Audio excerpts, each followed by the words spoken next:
भावना का प्रतीक है जिसने सोए हुए, गुलामी में सोए हुए भारत के लोगों को जगाया, जिसने उन्हें हिम्मत दी कि ब्रिटिश साम्राज्य के सामने खड़े होकर वह सत्य और अहिंसा के नैतिक हथियारों के साथ सामना कर पाए।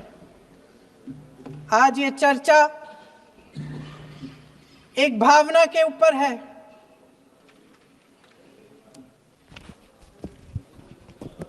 और जब हम वंदे मातरम का नाम लेते हैं तो वही भावना हमारे दिल में उजागर होती है।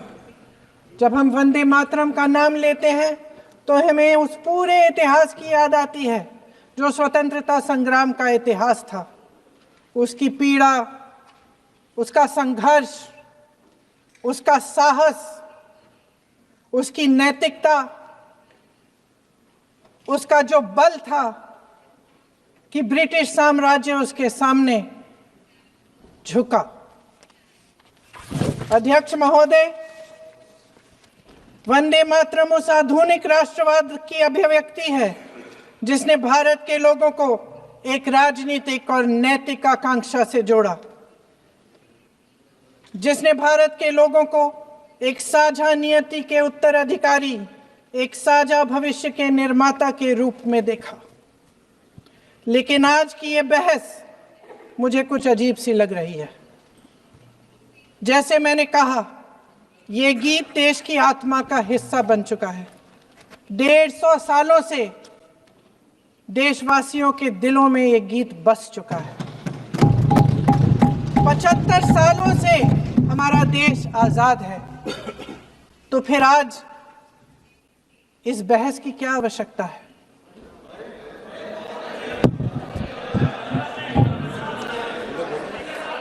हमारा यहाँ मकसद क्या है? जनता से हमें दिया गया दायित्व, जनता का विश्वास, उनके प्रति हमारी जिम्मेदारी, हम किस तरह से इसका इस्तेमाल कर रहे हैं, हमें ये सोचना चाहिए।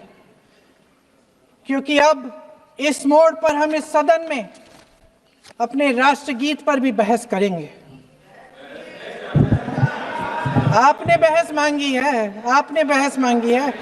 आप तो इलेक्टोरल रिफॉर्म्स की बहस नहीं मांग रहे थे कि जब तक हम इस पर बहस नहीं करेंगे तब तक उस पर बहस नहीं होगी। इसकी वजह क्या है? इसकी वजह क्या है? हम आज यहाँ ये बहस क्यों कर रहे हैं? हमारा राष्ट्रगीत है, इस पर क्या बहस हो सकती है? हम ये बहस यहाँ आज 2 वजहों से कर रहे हैं। पहला कि बंगाल का चुनाव आ रहा है, हमारे प्रधानमंत्री अपनी भूमिका निभाना चाहते हैं उसमें। और दूसरी वजह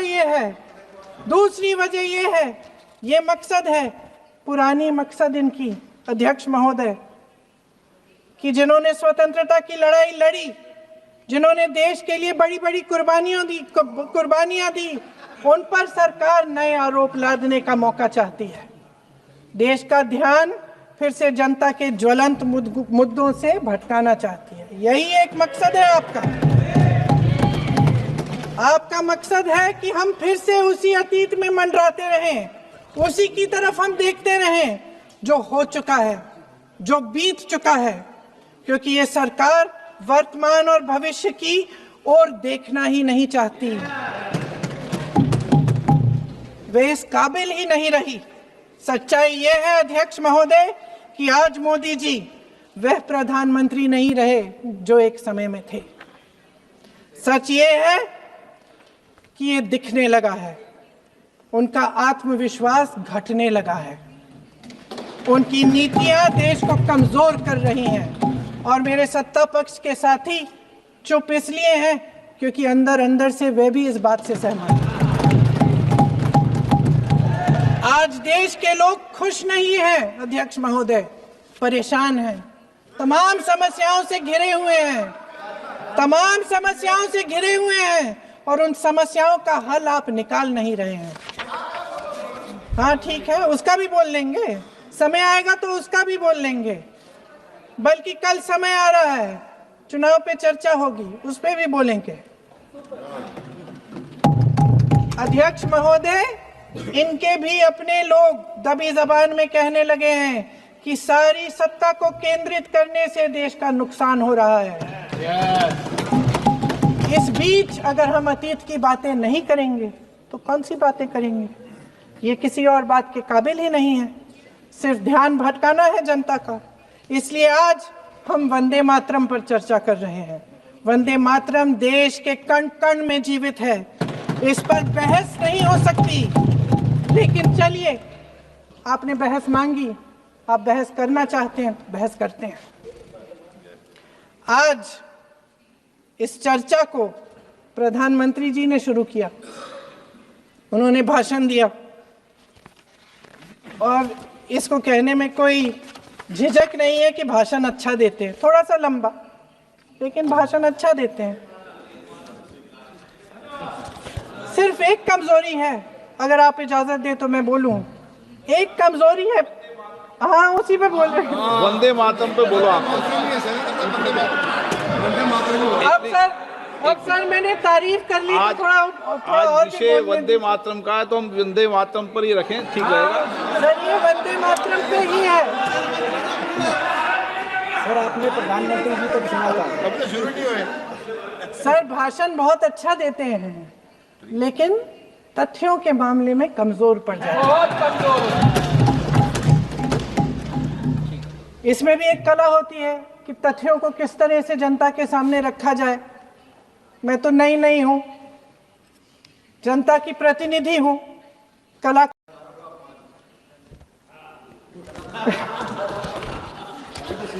मैं उदाहरण दूं, उदाहरण दे देती हूँ। सर मांग रहे हैं सर वंदे मातरम के बारे में, वंदे मातरम की जो सालगिरह पे आपने एक बड़ा कार्यक्रम आयोजित किया था, उसमें प्रधानमंत्री जी ने भाषण दिया। उसमें उन्होंने कहा कि 1896 में पहली बार गुरुदेव रविंद्रनाथ टैगोर ने ये गीत एक अधिवेशन में गाया। उन्होंने ये नहीं बताया कि कौन सा अधिवेशन था, महासभा, हिंदू महासभा का अधिवेशन था, आरएसएस का अधिवेशन था। किस बात से कतरा रहे थे कि ये कांग्रेस का अधिवेशन था? और उदाहरण दूं कि मैं अपना भाषण जारी रखूं? दे रही हूं। जो वंदे मातरम की जो क्रोनोलॉजी है वो भी आप समझिए, जो असली क्रोनोलॉजी है। 1875 में महाकवि बंकिम चंद्र चट्टोपाध्याय ने इस गीत के पहले दो अंतरे लिखे, जो आज हमारे राष्ट्रगीत घोषित हुए हैं, मतलब जो घोषित हुए थे और जिसको हम आज अपना राष्ट्रगीत कहलाते हैं। ये पहले दो अंतरे लिखे 1882 में। 7 साल बाद उनका एक उपन्यास प्रकाशित हुआ, आनंद मठ। उस उपन्यास में यही कविता उन्होंने प्रकाशित की, लेकिन इसमें 4 अंतरे जोड़ दिए।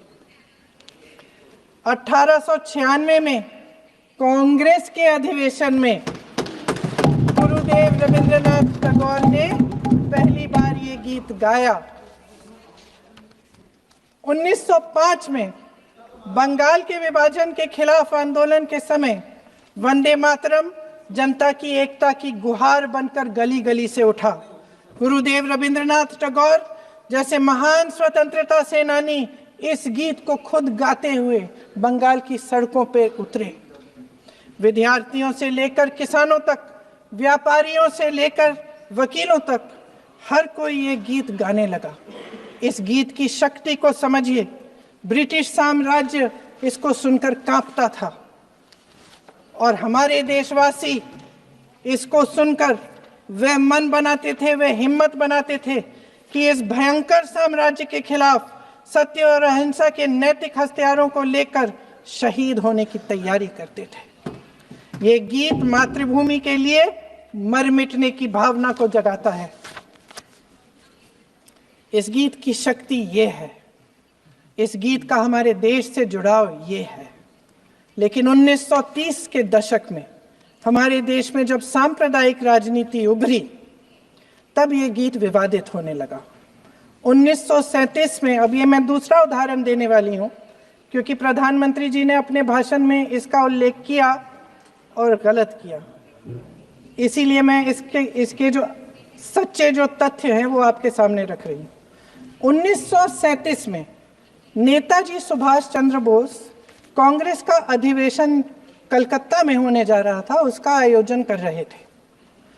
तो जो मोदी जी ने पत्र सुनाया सदन में 20 अक्टूबर का और कहा कि जवाहरलाल नेहरू जी ने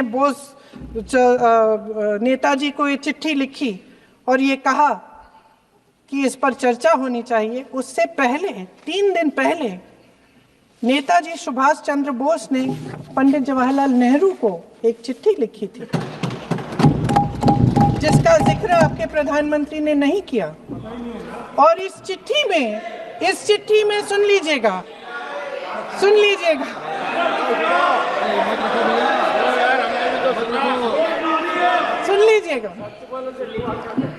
आप नेताजी के लफ्ज नहीं सुनना चाहते?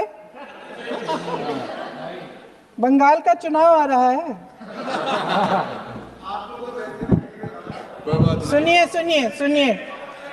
सुनिए।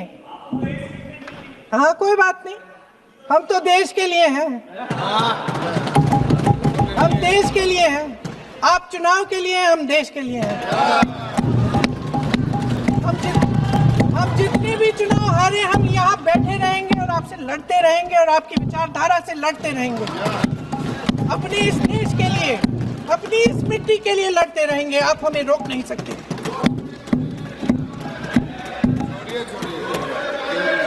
सुन लीजिए सुभाष चंद्र बोस जी ने क्या कहा, सुन लीजिए।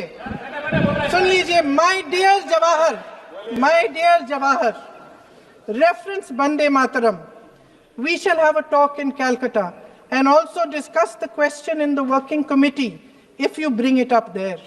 I have written to Dr. Tagore to discuss this matter with you when you visit Santi Niketan. Please do not forget to have a talk with him when you visit Santi Niketan. ये 17 अक्टूबर को लिखी जाती है। 10 अक्टूबर को नेहरू जी इसका जवाब देते हैं और आपके और 20 अक्टूबर को, हाँ ठीक है, 20 अक्टूबर को नेहरू जी इसका जवाब देते हैं। इस जवाब की एक पंक्ति प्रधानमंत्री जी ने सुनाई, बाकी पंक्तियां क्यों नहीं सुनाई? क्योंकि उनमें नेहरू जी क्या कह रहे हैं? There is no doubt that the present outcry against Vande Mataram is to a large extent a manufactured one by the communalists. Whatever we do, we cannot pander to communalists' feelings, but to meet real grievances where they exist. I have decided now to reach Calcutta on the 25th morning. This will give me time to see Dr. Tagore as well as other friends. समझ रहे हैं आप? प्रधान चुप है तो समझ ही गए होंगे। फिर क्या होता है? फिर नेहरू जी कलकत्ता जाते हैं और गुरुदेव जी से मिलते हैं और उसके अगले दिन गुरुदेव जी एक चिट्ठी लिखते हैं, जिसमें वो लिखते हैं, अंग्रेजी में चिट्ठी है, उसका एक अंश मैं आपको हिंदी में बता देती हूँ, जिसमें गुरुदेव जी कहते हैं कि जो 2 अंतरे हमेशा गाए जाते थे, उनका महत्व इतना गहरा था कि उस हिस्से को कविता के शेष हिस्से तथा पुस्तक के उन अंशों से अलग करने में उन्हें कोई कठिनाई नहीं थी। उन्होंने ये कहा कि स्वतंत्रता संग्राम में हमेशा से वही 2 अंतरे ही गाए जाते थे और उनको गाते हुए कुर्बानी देने वाले सैकड़ों शहीदों के सम्मान के लिए उन्हें ऐसे ही गाना उचित रहेगा। उन्होंने यह भी कहा कि बाद में जोड़े गए अंतरों का सांप्रदायिक मायना निकाला जा सकता है और उस समय के माहौल में उनका इस्तेमाल अनुचित होगा। इसके बाद 28 अक्टूबर 1937 में कांग्रेस की कार्य समिति ने अपने प्रस्ताव में वंदे मातरम को राष्ट्रगीत घोषित किया। उन्हीं दो अंतरों को कार्य समिति की बैठक में महात्मा गांधी जी, नेताजी सुभाष चंद्र बोस, पंडित नेहरू, आचार्य नरेंद्र देव जी, सरदार पटेल जी, गुरुदेव रविंद्रनाथ टैगोर जी सब मौजूद थे। इस प्रस्ताव के ये सभी महापुरुष इस प्रस्ताव से